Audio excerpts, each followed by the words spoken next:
بسم الله الرحمن الرحيم. السلام عليكم ورحمة الله وبركاته. معاكم عزة عواد من مطبخ عزة عواد. ازيكم يا حبايب قلبي؟ عاملين ايه؟ يا رب تكونوا بخير.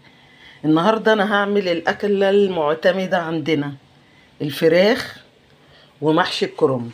طبعا محشي الكرنب اهو انا عملته، وطبعا انا وريتكم الطريقة قبل كده. معلش عذرا الاضاءة وحشة جدا، بس عايزه اقول لكم يعني شكل المحشي رائع. المحشي حشيته اهو، واللي عايز يعرف الطريقه يدخل عندي ويشوف الطريقه. تمام. وادي الفراخ اتغسلت كويس قوي واتنقعت في محلول ميه بملح بليمون بسكر واتشطفت تاني. وبدات احط الميه اهي، حطيت فيها بصلايه وشويه فلفل اسمر، تمام، وشويه ملح. هبدا بقى اسقط الفراخ اهي.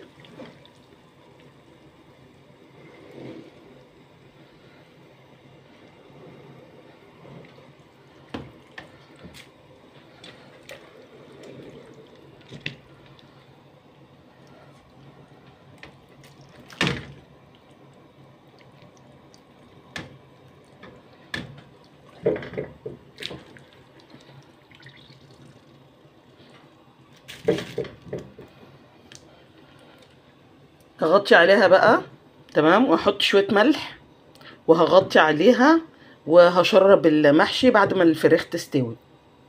هعمل جنبهم شويه لسان عصفور.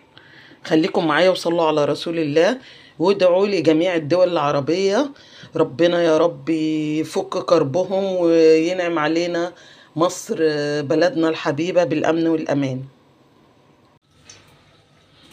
صلوا على رسول الله. بصوا حبايب قلبي، الفراخ انا خدتها غلوتين ماشي، عشان انا محتاجه شوربه فعملت منها الشوربه اهي. تمام.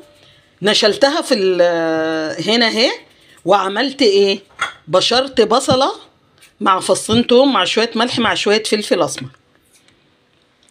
القلايه دي حطيت فيها معلقه زيت ومعلقه سمنه بلدي. تمام. هيسخن وهبدا اخد صدمه للفراخ هنا. تمام. خليكم معايا وصلوا على رسول الله. بسم الله.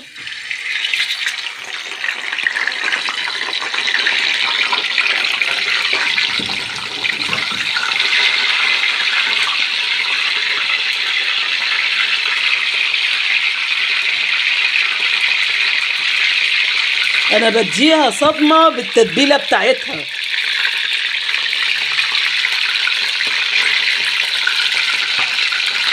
خليكم معايا كده خطوه خطوه.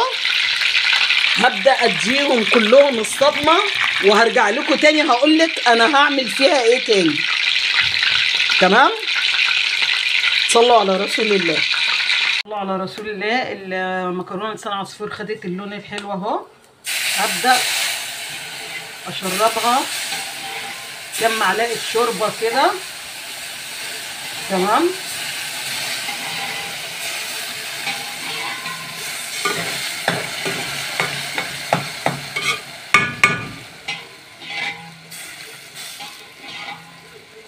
بس هتشرب دول وابدا احط لها بقى الشوربه بتاعتها، واحط شويه فلفل اسمر. خليكم معايا وصلوا على رسول الله. المحشي اهو. بسم الله بسم الله بسم الله بسم الله بسم الله. صلوا على رسول الله. بصوا الجمال، ولا رزايه. وادي الفراخ،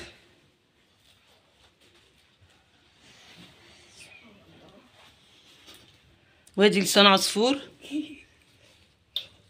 كنتم مع عزة عواد من مطبخ عزة عواد. ما تنسونيش في اللايك والشير، وادعوا لجميع الدول العربية اللي فيها مشاكل ربنا يحلها من عنده. والسلام عليكم ورحمة الله وبركاته. بحبكم في الله.